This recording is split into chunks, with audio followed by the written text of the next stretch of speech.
Why is ESPN continuously trying to erase the existence of Caitlin Clark?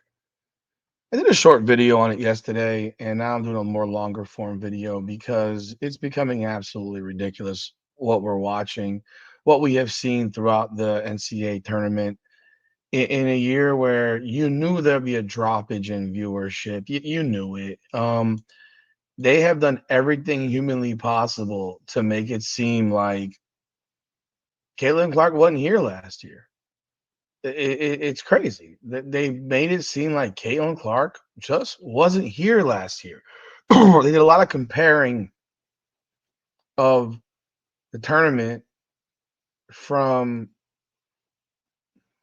you know, did a lot of comparing of the tournament from 24-5 to 23, and they skipped over 24. They ignored the existence of it. But let's talk about this. Welcome back, everyone, to another edition of Rudy's Rant. Her game, her way, women's basketball. Power by coming out of the podcast. We talk facts and feelings here. Those of you who are back again, I appreciate your continued support of the channel. Help me continue to grow this channel as we are getting closer to 7,900 subscribers. As of right now, I think we're about 78. I think it's 78.69 last I checked. Let's see where we're at.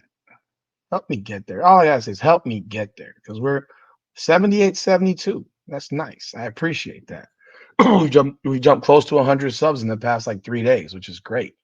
I appreciate y'all continue to support the channel. For those of you who are new, please hit that like button, leave a comment. Let me know your thoughts.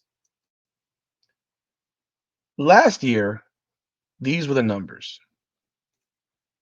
No point in pussyfooting around it. These were the numbers last year. You see this? This is the Elite Eight. Iowa, LSU, 12.3 million viewers. In 2025, LSU, UCLA, 3.4 million. 2024, Connecticut, Southern Cal, 6.7. 2025, the same two teams in the same game, 3.0. Over here, 24, 25, Duke, South Carolina, 3.1. Last year, Oregon State, South Carolina, 3.1. The only, even last year, Texas, NC State, 2.5. This year, Texas TCU, 2.3. The way my math tells me is that 12.3 is more than 3.4. 3.1 and 3.1 are the same. 6.7 is more than 3.0. And 2.5 is more than 2.3. This is the Elite Eight. And again, this is truth right here. Down 53.2% from 2024. But yet they'll call it the second most watched Elite Eight on record. Right? So let's do basic mathematics.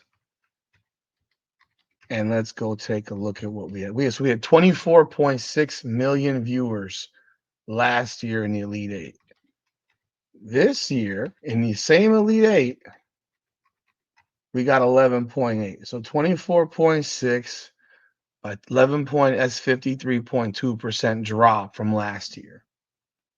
Here's going to make it more glaring for you. That 11.8 is less than 12.3 right here. So the one game between Iowa and LSU did more viewers than the entire Elite Eight did this year. The fact that USC and Connecticut dropped 3.7 million viewers from last year to this year tells a lot. I understand Juju Watkins was injured, and the game probably would have done better if she wasn't. It would have been. I'm fair, but I don't think it would have done 6.7. I think it might have done 4.5.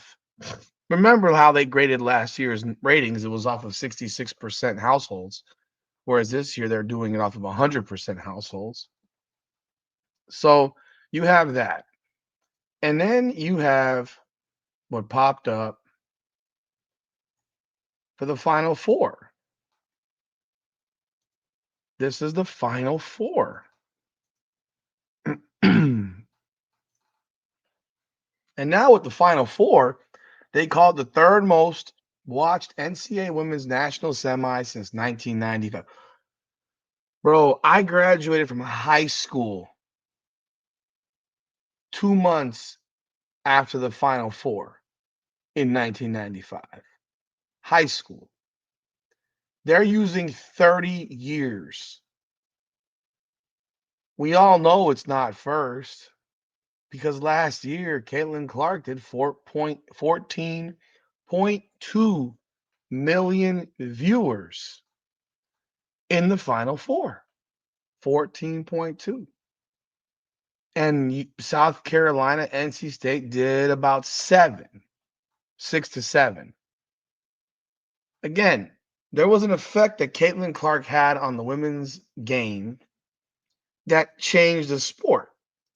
And while no one's sitting here and asking you if you don't like her to glaze her or to show profound love for her, I don't like LeBron James, but I damn sure respect what he's meant to the NBA and to professional basketball and to his incredible talent.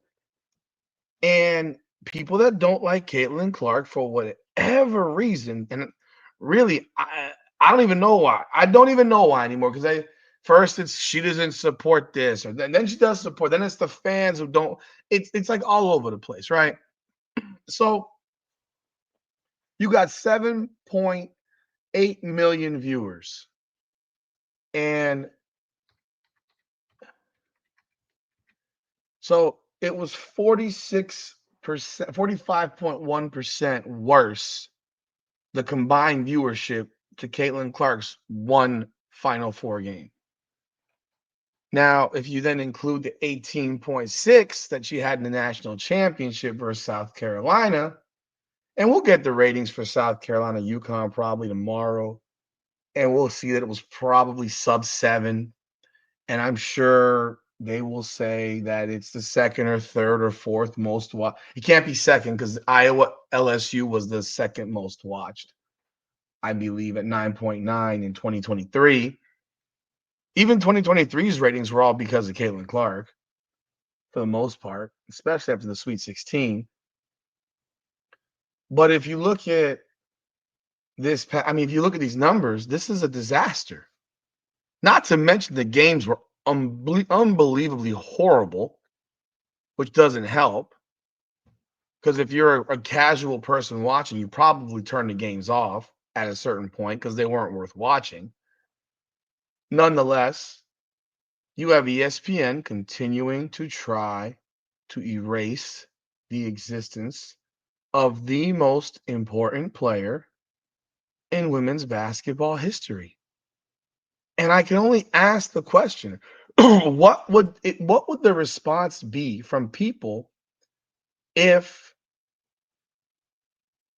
you actually, what would be the response from people if the folks at ESPN actually went out of their way to embrace Caitlin Clark and all she did last year? She changed the trajectory of the sport. Why do they have a problem with trying to promote what she meant to this game last year instead of ignoring its existence?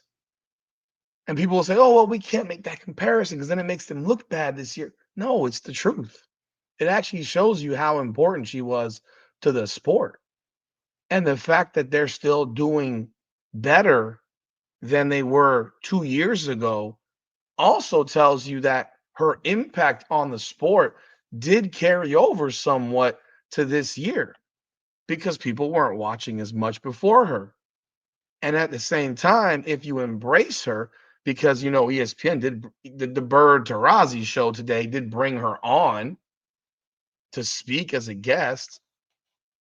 I didn't see it because I was watching the main broadcast.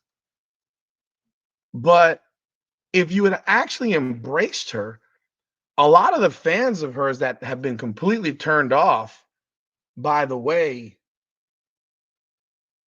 who've been completely turned off by the way ESPN's approached it and probably not turned the game on because of it, Well, you might have had those viewers, but because you kept on dismissing the accomplishment of what this woman meant to the game last year, hell, the last 2 years, her fans have like double middle finger. I'm not watching. Not to mention the game is so bad that why would I watch? Why would I watch it? I said yesterday in my short, you had a 14.1 you had 14.2 million viewers last year in the Final Four, and UConn did 4.1. But they'll tell you that Paige is a needle mover. She's not. She never has been. She's a good player. Needle mover? There's only been one. There's only one needle mover in women's basketball. There's only one. Accept it. It's reality. It's reality. And there's nothing wrong with accepting it. It's like saying, okay, Michael Jordan didn't get more ratings than, say, some other guy. He always did. He was must see TV, man. And it's really frustrating as a person who is trying to embrace this sport to see just how unreal petty a national television network is behaving and in terms of how they're providing information. They're providing information in a way that dismisses and is trying to erase what took place last year. It just is. How many people do you think are really going to watch the draft on April 14th? How many people? I think it's on April 14th, around there. How many people do you think are really going to watch that draft? Unless Caitlin Clark is hosting it, not to mention the fact that all these players who could turn pro are going back to school, the draft is going to suck. There's no players of substance. I mean, you're going to be, I said it before, the fact that Sonia Citron is a potential top 3 or 4 pick tells me all I need to know about this draft. Citron is a role player at best. She's a role player in the WNBA. Hell, she was a role player in college. Can you imagine a role player in college as a top 5 pick in the draft? She's a role player. She is a role player. If you're not the star, you're a role player. If you're not one of the top 2 players in the team, you're a role player. It's just what it is. Chris Bosh for the Miami Heat was a role player. You had LeBron and Wade, and then you had Bosh. Bosh became a role player. You're not going to have 3 guys averaging 25 a game. It just isn't going to happen with the same level of, oh, you'll give it to any one of them. No, you won't.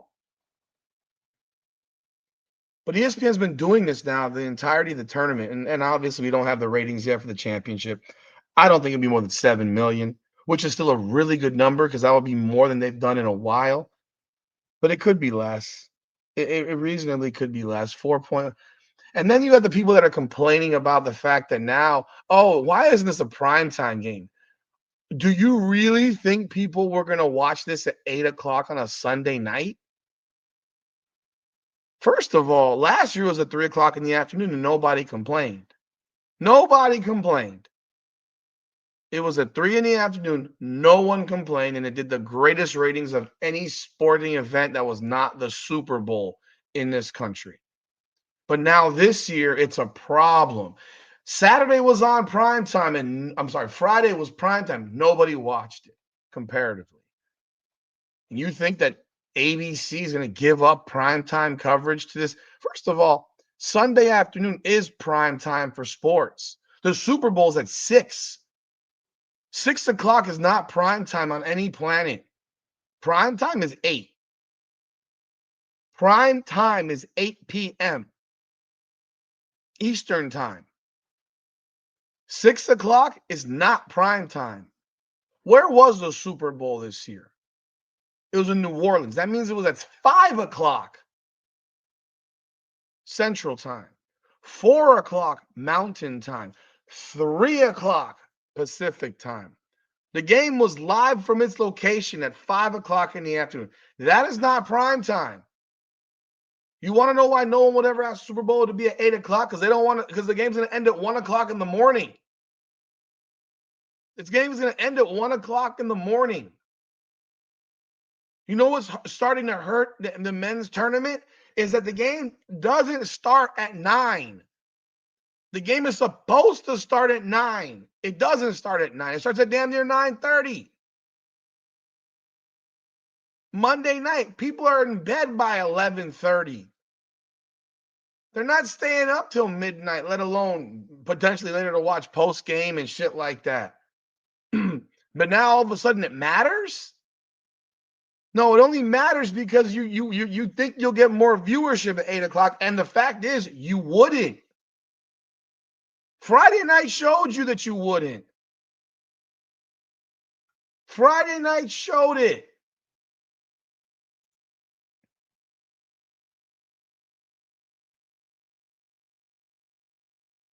Let me find this again.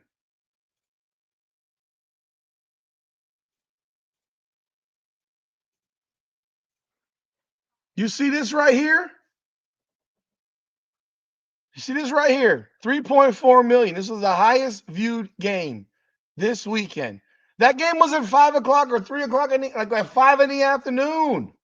It wasn't at prime time. This game did damn near as much as the Final Four did. And that game was at 9. The UCLA UConn game did 4.1 million at 9 o'clock. This game in the Elite Eight did 3.4 at 5 in the afternoon. This game, again, in a later game in the afternoon, 5 o'clock, 7, whatever time. It wasn't at 3. It was later, and people still didn't watch it all that much. There was not a big difference in the ratings from the Elite Eight to the Final Four. The Final Four was in prime time. And more meaningful games. It's the equivalent of the same damn thing. And you want primetime coverage? Come on, man. Come on, man. Like, I don't want to hear that crap.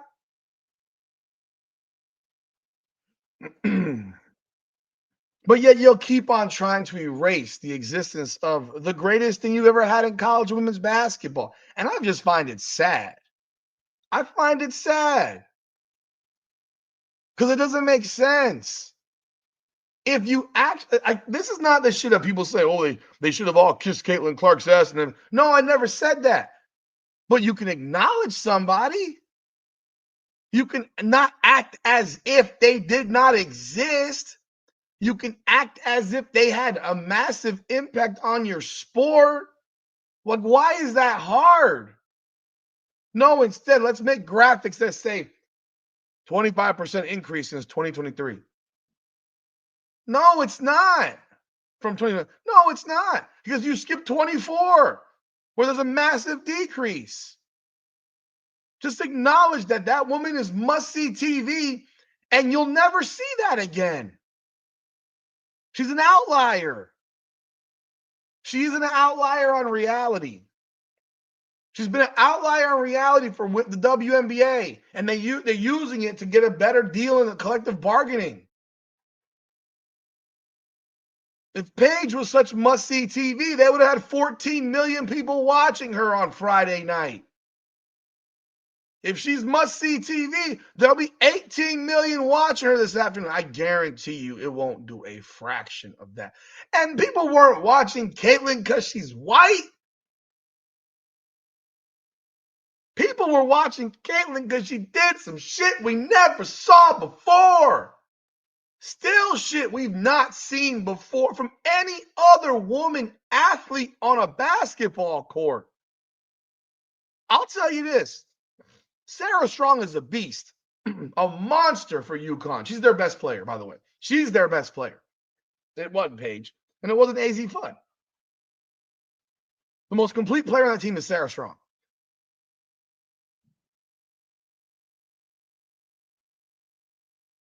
Sarah Strong does nothing that makes you say, oh my God. And she's really good. She's beyond her years. But there's nothing Sarah Strong did out there that's like, oh, my God, this is incredible. No, no. But she's amazing. But nothing's going to make a guy who's otherwise on a Sunday afternoon or a Friday night say, I got to watch that. I can tell you that I know many men who did not turn this shit on this weekend because Caitlin Clark wasn't playing. I know many men that won't turn a WNBA game on if Caitlin Clark is not playing. Yeah, I know they're men. We're men. Yeah, I know. The men that support the sport. The men that are 60% of your viewership. So and that was 18.6 million and 14.2 million on 66 on 2/3 of the households per Nielsen ratings. Not 100% like this year. If they had been 100%, those numbers for Caitlin Clark last year would have been over 20 million. People watch something that they've never seen before. It's just that simple. And ESPN has gone out of their way to try to act like it never happened. And it's sad. And maybe, just maybe, if you didn't act that way and didn't behave like children at ESPN, people who love Caitlin Clark would have turned on your show because they just said, okay, man, they're acknowledging her, man. That's good. They're acknowledging her impact. No, same thing these WNBA players do. Nafisa Collier. Yeah. Phil Arenas. Oh, yeah, yeah. From all the great players we have. Yeah. No. Yeah. Yeah. Me too. Yeah. Boils my blood. Yeah. All those things that boil your blood and me too and this, that, and the third, bro. There's only one player there's only one needle mover in the WNBA. Only one. And ESPN wants to pretend she doesn't exist, even though ESPN wants to put her on every single chance they can get because they know who's going to watch. Which is why you don't have other players on as much, which is why now all the other players are so mad. ESPN's all over the place. It's crazy. You let me know your thoughts in the comments. The disrespect is crazy, and I will be back to talk about the finals ratings whenever they come out. And I haven't done much rating stuff, but I will be doing a video on finals ratings because when I find out what that number is, you damn sure know it ain't gonna be half of that 18.6. It won't do 9.9. And if people were watching it at half and they turned that shit off mid-third quarter. Let me know your thoughts in the comments. Be sure to like, subscribe, follow, hit that bell, leave a comment. I appreciate y'all. This is Rudy's Rant, her way, her game, her way. Women's basketball. Come on now.